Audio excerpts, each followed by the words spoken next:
It feels like the world's economy is on, like, shaky ground right now, you know?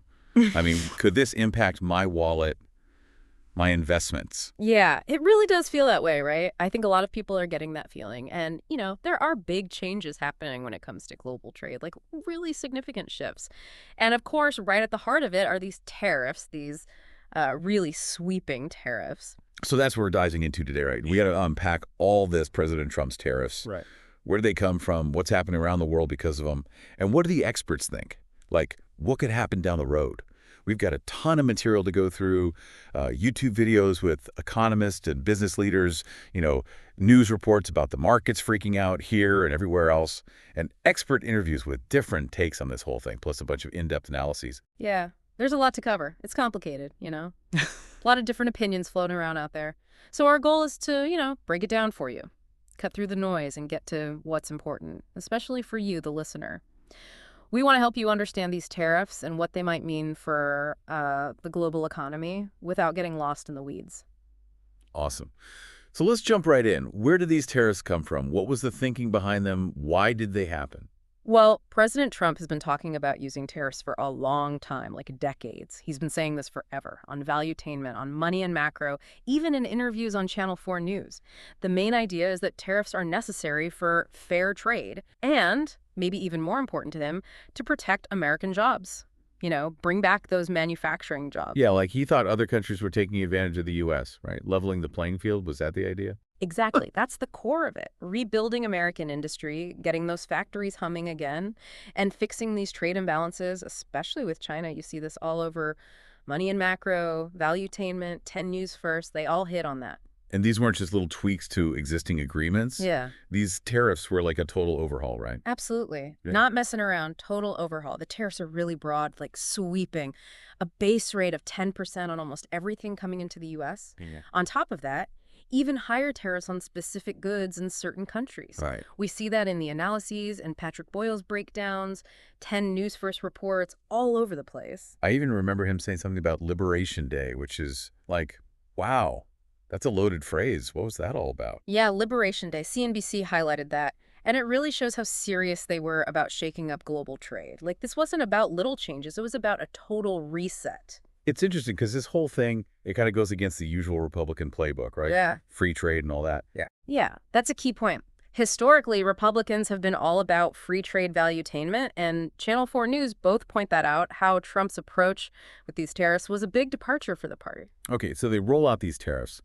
What happened? What was the immediate fallout? Well, the global economy went a little haywire, right? Global stock markets tanked. Europe, Asia, Australia, the U.S. all took a hit. Indexes like the DAX, the FTSE, the Hang Seng, the ASX, all plummeting. Big losses, big-time BBC News, Channel 4 News, 10 News First, Patrick Boyle, everyone was reporting on it.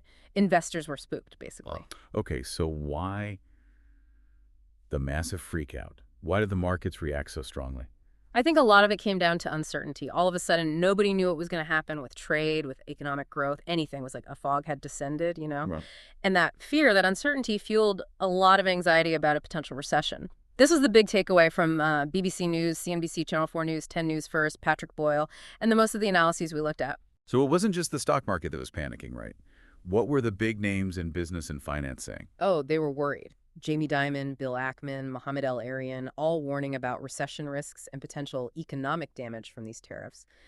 BBC News and Channel 4 News both highlighted that. So it wasn't just the average investor who was worried. The big players were nervous too. And wasn't the S&P 500 falling into a bear market? That's always a bad sign, right? Yeah, Channel 4 News was all over that. They were reporting on the S&P 500 dropping 20%, which is the definition of a bear market. And they were comparing it to some of the biggest crashes, like Black Monday in '87, the dot-com bubble bursting, the 2008 financial crisis. Pretty scary stuff. So not just stocks, right? What other signs were there that the economy was in trouble? Well, the dollar also took a hit, and Treasury yields fell too. Patrick Boyle talked about that. And those are usually signs that people aren't expecting the U.S. economy to grow, that they're worried about the future, which was kind of the opposite of what the tariffs were supposed to do. Okay, so we've got market chaos, and then there's the big issue of inflation. How do these tariffs make inflation worse? Well, you got to remember that tariffs are basically taxes on imports, right? CNBC and some of the analyses we looked at explain this really well. Every time you slap on a tariff, it has the potential to push prices up. That's inflation, right? It's not just the price of those specific imports, is it? It seems like businesses can kind of pass the buck, right? Yeah, that's a big concern. CNBC really emphasized that businesses have a choice, right? Do they eat the extra costs from the tariffs and take a hit to their profits? Or do they raise prices and pass that cost on to consumers? And with inflation already hitting people's wallets pretty hard, this could be a real problem. So, like, how much could these tariffs actually raise prices? Have there been any estimates on that? CNBC had some projections. Depending on how high the tariffs go and how much businesses decide to raise prices, they estimated core PCC inflation could go up anywhere from 0.5 percentage point to over 2 percentage points. And that's a key measure that the Fed watches really closely. It excludes food and energy prices, which can jump around a lot, so it gives a better picture of underlying inflation. And this inflation wouldn't hit everyone equally, right? Some industries would be harder hit than others. Right. CNBC, Patrick Boyle, Channel 4 News, they all mention specific industries that could see price hikes because of the tariffs. Pharmaceuticals, cars, clothes, even housing, because of imported parts or materials. And there's been a lot of talk about whether the inflation we've seen is just transitory, right? Yeah. How does this tariff-driven inflation fit into that? That's the million-dollar question, right? CNBC talked about the possibility that the Fed might see this tariff inflation as just a one-time price hike, a blip, and therefore transitory. And some inflation does turn out to be temporary, right? But as one of the analysts on CNBC said, transitory can mean different things. It could mean months of higher prices or even years.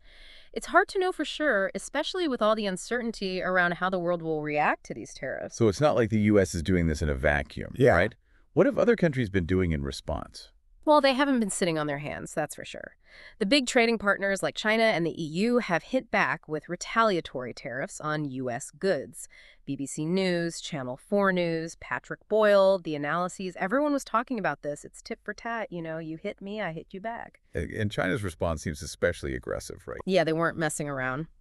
Patrick Boyle said China announced tariffs of 34% on all U.S. imports, which is a lot, That's a big escalation. And that kind of back and forth really raises the risk of a full-blown trade war, something that both Patrick Boyle and 10 News First were warning about. And it's not just tariffs, right? What other options do countries have? CNBC talked about this. Yeah. They said China could use what are called non-tariff measures, things like, making it harder for U.S. companies to do business in China or slowing down customs for American goods, basically ways to hurt the U.S. economy without using tariffs. And those can be just as damaging. And what about Europe? How are they reacting to all this? The EU's been getting nervous, too.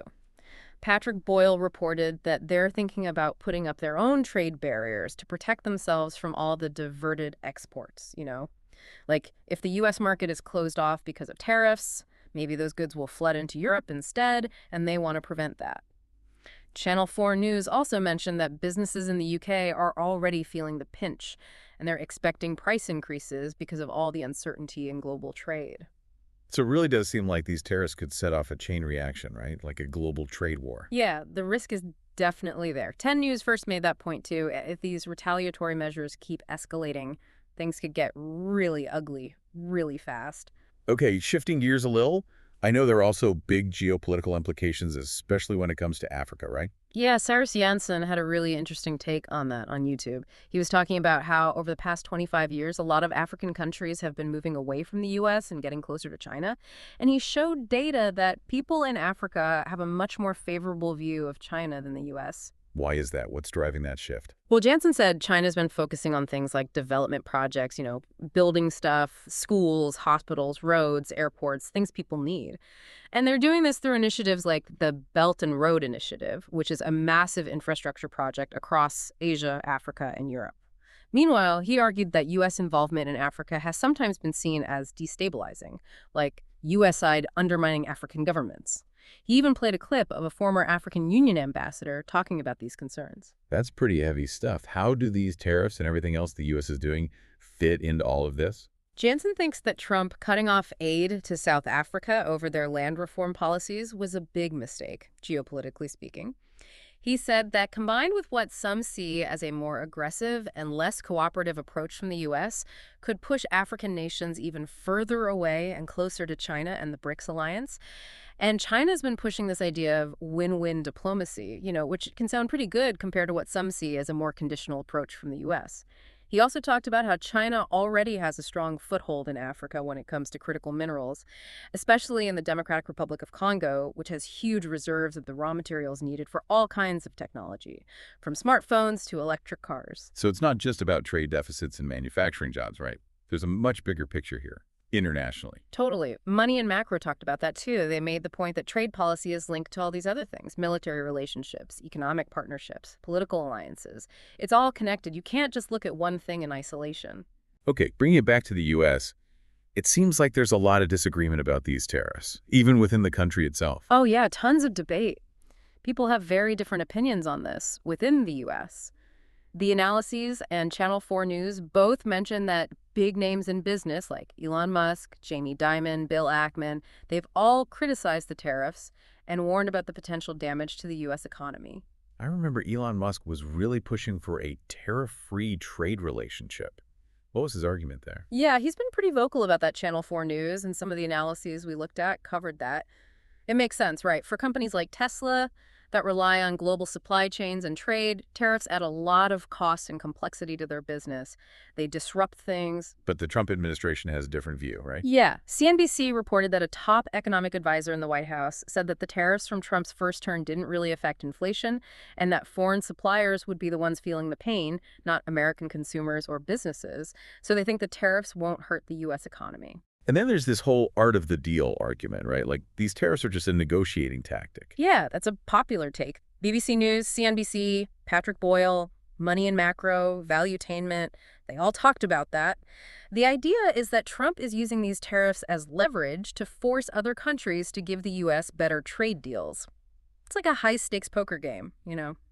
And Patrick Boyle mentioned that Treasury Secretary Mnuchin even hinted that these reciprocal tariffs could be lowered if other countries meet the U.S. demands. And the long-term plan, it goes beyond just trade, right? There's talk of a whole new global order. Yeah, Money and Macro got into that. It seems like the goal might be to create new international currency agreements, maybe even a Mar-a-Lago Accord, which would be a pretty big deal.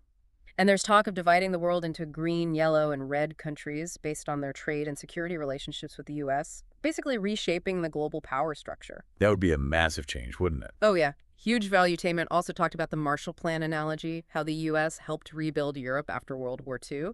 And the argument is that now it's time for those countries to repay the favor with more balanced trade. Like, you got help, now help us. But even with those big goals, there are still concerns about the damage these tariffs could cause, right? Like, could they hurt America's reputation in the global economy? Yeah, Channel 4 News raised that point. They said that all this unpredictability and economic disruption from the tariffs could make the U.S. look like an unreliable partner, like, can people trust the U.S. to play by the rules? And that lack of trust and stability could be really bad for global trade. So last thing I want to touch on is this warning from Ray Dalio. He said the U.S. might be in stage 5, like a super intense period of internal conflict. Right. And that other countries could take advantage of that. How do these tariffs play into that bigger picture? Ray Dalio's analysis, which Tom Bilyeu talked about, is pretty sobering. He's saying that when a country is deeply divided internally, especially with big wealth gaps, it creates weaknesses that other countries can exploit. And trade wars and all this international tension from the tariffs, they definitely add to that instability, right? It makes it easier for other powers to challenge the U.S. Okay, so wrapping it all up, these tariffs are a huge deal, right? They're shaking things up big time, causing market turmoil, inflation risks, pushback from other countries, and even disagreements within the U.S. And it's all driven by this ambition to change global trade and maybe even the whole global power structure. That's a great summary. And it's still too early to say what the long-term effects will be. It depends on a lot of things. How committed the administration is to these policies, how other countries react, whether there are more retaliatory measures, whether there's room for negotiation, or if things escalate even further. There are so many moving parts. Yeah. So listener, think about this. We're at a turning point in the global economy, right? Things are changing fast. What do you think will happen? What are the most likely scenarios given how interconnected the world is? And how can you prepare for what might be coming? Don't just focus on the headlines. Look deeper. think about the big forces at play, you know? Those are the important questions, the ones we all need to be thinking about. And if you want to go even deeper, I'd recommend looking into some of the key concepts we talked about today. BRICS, the Belt and Road Initiative, the Bretton Woods system, these are all essential pieces of the puzzle. All right, that's it for this deep dive. Thanks for joining us. See you next time.